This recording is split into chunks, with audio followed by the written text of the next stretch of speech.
Pay commission ও report তৈরি করেছি, এবার পে স্কেল বাস্তবায়ন করে আমাদের দায়িত্ব পরিপূর্ণ করব, বললেন প্রধান উপদেষ্টা। তো দর্শক, নবম পে স্কেলের আজকের সবচেয়ে বড় নিউজটি শেষ পর্যন্ত দেখুন এবং শুরুতেই চ্যানেলটি সাবস্ক্রাইব করে রাখুন পরবর্তীতে নবম পে স্কেলের সকল আপডেট সবার আগে পেতে। তো দর্শক, রাজনৈতিক ও প্রশাসনিক অস্থিরতার মধ্যেও সরকারি কর্মচারীদের ন্যায্য বেতন নিশ্চিত করার পথে দৃঢ় অঙ্গীকার ব্যক্ত করেছেন প্রধান উপদেষ্টা। সম্প্রতি অনুষ্ঠিত এক উচ্চ পর্যায়ের বৈঠকে তিনি বলেন, পে কমিশন গঠন ও রিপোর্ট প্রস্তুতির কাজ সম্পন্ন হয়েছে। এখন সময় এসেছে সেই রিপোর্ট বাস্তবায়নের মাধ্যমে কর্মচারীদের কাছে সরকারের দায়িত্ব পরিপূর্ণ করার। প্রধান উপদেষ্টা আরও উল্লেখ করেন, পে কমিশন দীর্ঘদিন ধরে অর্থনীতি, মূল্যস্ফীতি, রাষ্ট্রীয় রাজস্ব ও বাজেটের সক্ষমতা বিবেচনা করে সুপারিশ প্রস্তুত করেছে। কোনো তাড়াহুড়া বা রাজনৈতিক চাপের কাছে আমরা নতি স্বীকার করব না। তথ্যভিত্তিক বিশ্লেষণ, আন্তর্জাতিক মানদণ্ড এবং দেশের বাস্তবতা মাথায় রেখেই আমরা সুপারিশ চূড়ান্ত করেছি, তিনি বলেন। তো দর্শক, তিনি সতর্ক করে দেন, পে স্কেল নিয়ে বিভ্রান্তি ছড়ানো, গুজব তৈরি করা বা সামাজিক উত্তেজনা সৃষ্টির চেষ্টা করা হচ্ছে। কিন্তু সরকার স্পষ্টভাবে জানিয়েছে, নির্ধারিত সময়ের মধ্যেই প্রশাসনিক ও আইনি প্রক্রিয়া সম্পন্ন করে ৩১ জানুয়ারির আগে পে স্কেল গ্যাজেট কার্যকর করা হবে। এর জন্য ইতিমধ্যে অর্থ মন্ত্রণালয়, জনপ্রশাসন মন্ত্রণালয় এবং সংশ্লিষ্ট সব দপ্তরের সঙ্গে সমন্বয় শুরু হয়েছে।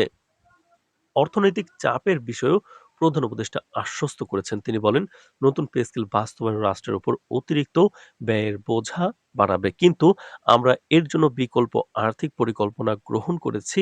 রাজস্ব আদায় বৃদ্ধি, প্রয়োজনীয় ব্যয় সংকোচন, অপ্রয়োজনীয় ব্যয় সংকোচন করা হবে এবং উন্নয়ন বাজেটের অগ্রাধিকার পুনর্বিন্যাসের মাধ্যমে আমরা প্রয়োজনীয় অর্থ সংস্থান নিশ্চিত করব। এতে দেশের সামষ্টিক অর্থনীতিতে নেতিবাচক প্রভাব পড়বে না।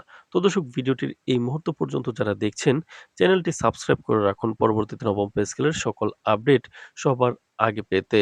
তো দর্শক, মূল্যস্ফীতি ও জীবনযাত্রার ব্যয় বৃদ্ধির প্রসঙ্গেও তিনি বলেন, সাধারণ মানুষ যেমন কষ্টে আছে, তেমনি সরকারি কর্মচারীরাও প্রতিদিনের জীবনের চাপের মুখে। এই বাস্তবতা স্বীকার করা যায় না। তাই পে কমিশনের সুপারিশ বাস্তবায়ন শুধু প্রশাসনিক সিদ্ধান্ত নয়, এটি সামাজিক ন্যায় বিচারের অংশও বটে।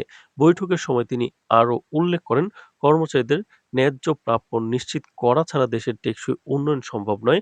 একটি দক্ষ, দায়িত্বশীল ও প্রণোদিত প্রশাসন ছাড়া যে কোনো উন্নয়ন পরিকল্পনা কার্যকর করা যাবে না। পে স্কেল বাস্তবায়নের মধ্য দিয়ে সরকার কর্মচারীদের কাছে যে অঙ্গীকার করেছে তা পূর্ণ হবে। সূত্রের খবর, খুব শিগগিরই পে স্কেল বাস্তবায়নের চূড়ান্ত রোডম্যাপ ঘোষণা করা হবে। এতে গ্যাজেট প্রকাশের তারিখ, ধাপে ধাপে বাস্তবায়নের সময়সূচি এবং সংশ্লিষ্ট বিধিবিধান বিস্তারিতভাবে উল্লেখ থাকবে। প্রধান উপদেষ্টা বলেন, আমরা কথা দিয়েছি, আমরা কথা রাখব। পে কমিশন ও রিপোর্ট তৈরির মাধ্যমে যে দায়িত্ব শুরু করেছিলাম বা শুরু হয়েছিল পে স্কেল বাস্তবায়নের মাধ্যমে, গ্যাজেট প্রকাশের মাধ্যমে সেটি সম্পূর্ণ হবে। এই সিদ্ধান্তের সঙ্গে দেশীয় রাজনীতি ও অর্থনীতির সকল গুরুত্বপূর্ণ বিষয় জড়িত। বিশেষজ্ঞরা মনে করছেন, সরকারি কর্মচারীদের ন্যায্য বেতন বাস্তবায়ন করলে শুধু কর্মচারীদের আস্থা বৃদ্ধি হবে না, সরকারের ভাবমূর্তিও শক্তিশালী হবে আর জনগণও দেখতে পাবে বর্তমান প্রশাসন তার অঙ্গীকারে অটল এবং দায়িত্বশীল। এছাড়া বৈঠকে উল্লেখ করা হয়েছে, পে স্কেল কার্যকর হওয়ার পরেও তার প্রভাব পর্যবেক্ষণ করা হবে। মূল্যস্ফীতি, কর ব্যবস্থা এবং আর্থিক প্রণোদনার সঙ্গে সামঞ্জস্য রেখে প্রয়োজনে সামঞ্জস্যমূলক পদক্ষেপ নেওয়া হবে।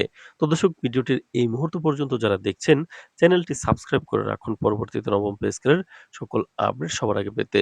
তো দর্শক, এতে নিশ্চিত করা হবে যে কর্মচারী ও দেশের অর্থনীতি উভয়ের জন্য সুষ্ঠু পরিবেশ বজায় থাকে পে স্কেল গ্যাজেট প্রকাশের মাধ্যমে। সর্বশেষ প্রধান উপদেষ্টা সাংবাদিকদের বলেন, আমরা রিপোর্ট তৈরি করেছি, আমরা বাস্তবায়ন করব।